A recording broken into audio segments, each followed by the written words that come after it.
of our tax base, commercial industrial, we would have a far different community than we have here today. And I don't think anybody really wants that.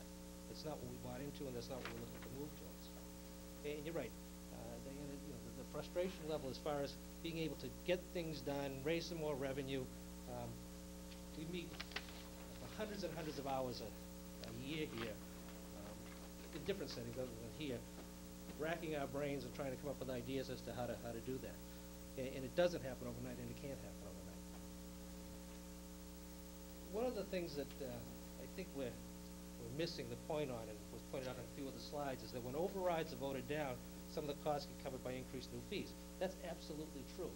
But that's a matter of choice on the part of the residents of this community, the voting residents of this community, not to raise taxes, not to pass the override, in full awareness as to what the impacts are going to be. With all the overrides that have been proposed, the general public has been told up front, trash fees are going to come out of your taxes now. You're going to be paying fee-based and you can't deduct it.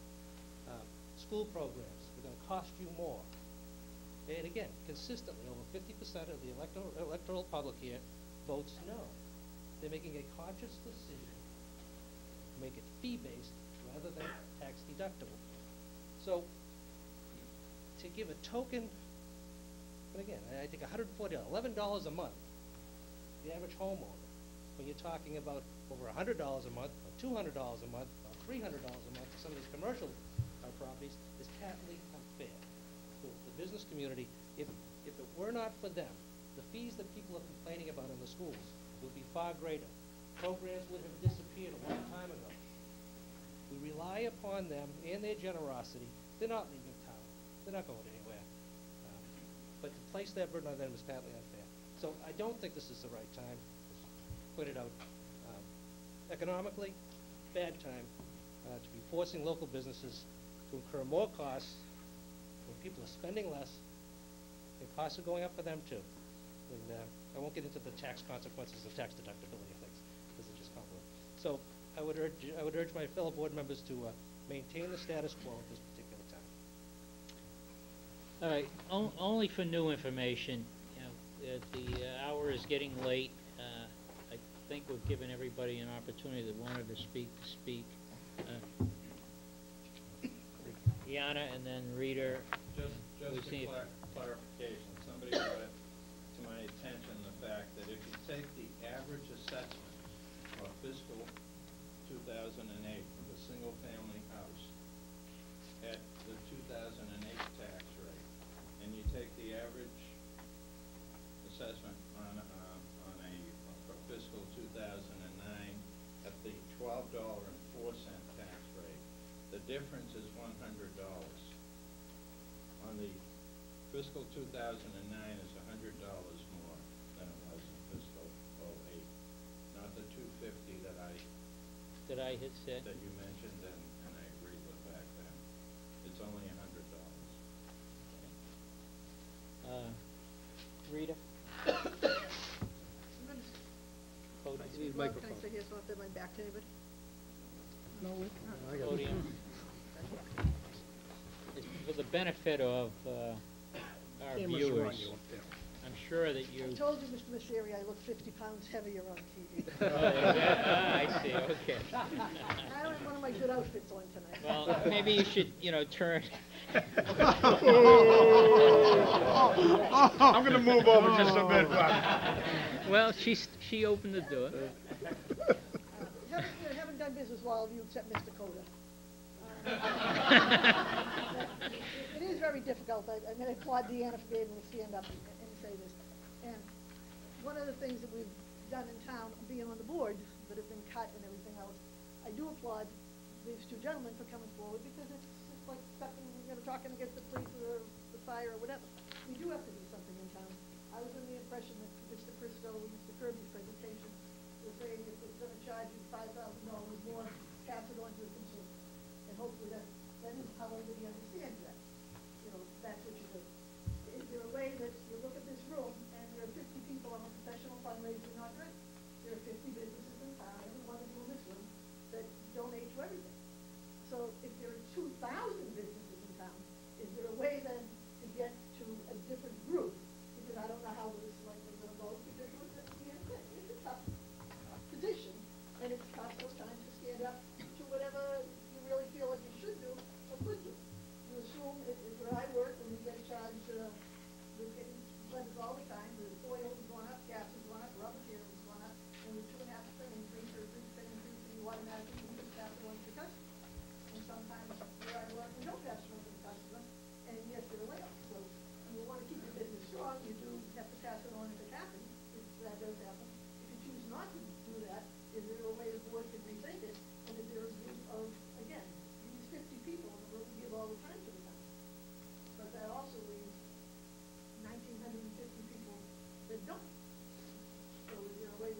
charge businesses is you can charge a certain base.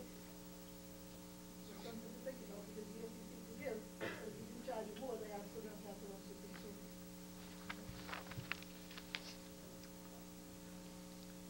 Okay, got your name again, sorry. Priscilla.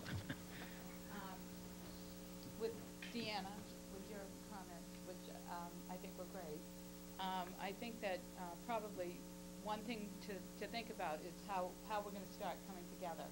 And I think that the Fiscal Advisory Board, or the committee that you have, I'm not sure how many people are on it or were involved in it. What's the two of you? 14? And I don't know if any businessmen or business owners were on that. We've been here, we presented many times, we asked the community to give us feedback, and we've done this. Well, I'm not sure if I knew about it as a chamber president, but we're certainly, willing to offer our involvement in it. So, we're gonna.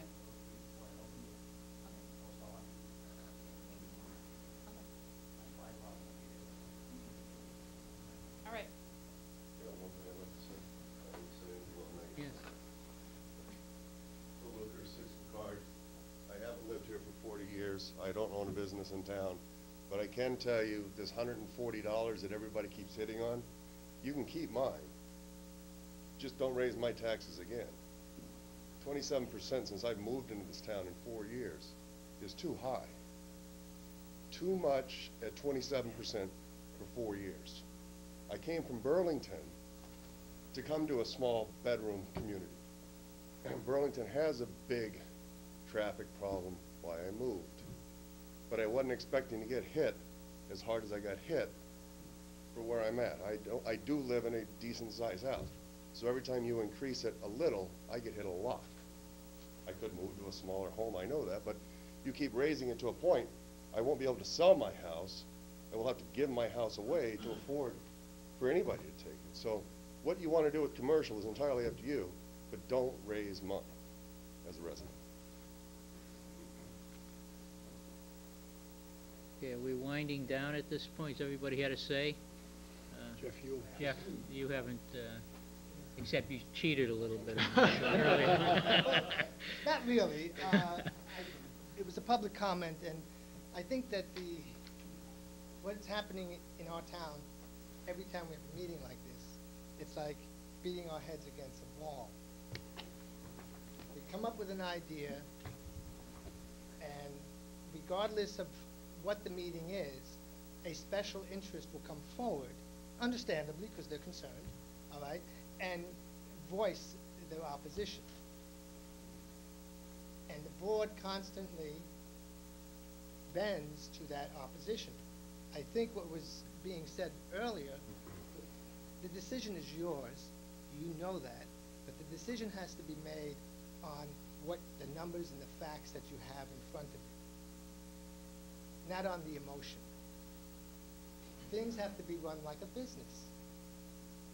And your business at this time is your constituency is beginning to pay higher and higher taxes based on your decisions, based on groups not willing to compromise. And as long as we keep having these meetings and hitting these walls, North Reading is not going to go forward. And that's why earlier when I said, gentlemen, it is time to move North Reading in the right direction, this burden falls on your hands. I'm not saying it's easy, but it does fall on your hands. I'm asking you to make the right decision and move North Reading forward. That's what you have to accomplish tonight, whether you vote yes or no on this issue. You have to vote with the conviction that we are moving forward. And if we're not moving forward, we're going to stand still, and North Reading's going to get hurt more and more. Businesses are going to get hurt, the residents are going to get hurt, the children are going to get hurt. No one's going to win if the actions are not taken. The prudent actions, the gut-wrenching actions, everything that you need to do on behalf of this town, you have to do it. The burden does fall on you. unfortunately, but that's the way it is. So let's make a decision that's moving the town forward. Thank you, Jeff. I guess at this point, I'd like to close the, oh, sure. Sorry it's so late, but Well- I'm sitting there listening all night, and I gotta tell you, the gentleman in the yellow hit on exactly my feelings. I moved here from Saugus about 5 or 6 years ago. Same thing with him, Burlington, Saugus, similar. Route 1, and I hear the big business and the small business. And I just have one quick question. Do the businesses have to be taxed the same, whether you're a small business or a large business? Yes. They do? Whenever you shift. Because it is unfortunate that the shift would be, I'm sorry. Unless there's a Last year. commercial exemption given to Which smaller is- businesses. There's, man, Yes. there's a small commercial exemption that is available for properties that are valued at less than $1 million. And if the businesses within that, property have fewer than 10 employees, 10 or fewer employees, certified by the Department of Employment and Training. Okay, so if you file with the Department of Employment and Training, you've got fewer than 10 employees, then you could qualify for a small commercial exemption if the Board of Selectmen votes it. Okay. But what that does is it increases the tax rate because it's a shift where the people who don't qualify that are classed as commercial or industrial will be picking up the difference for the people, the small business. Okay.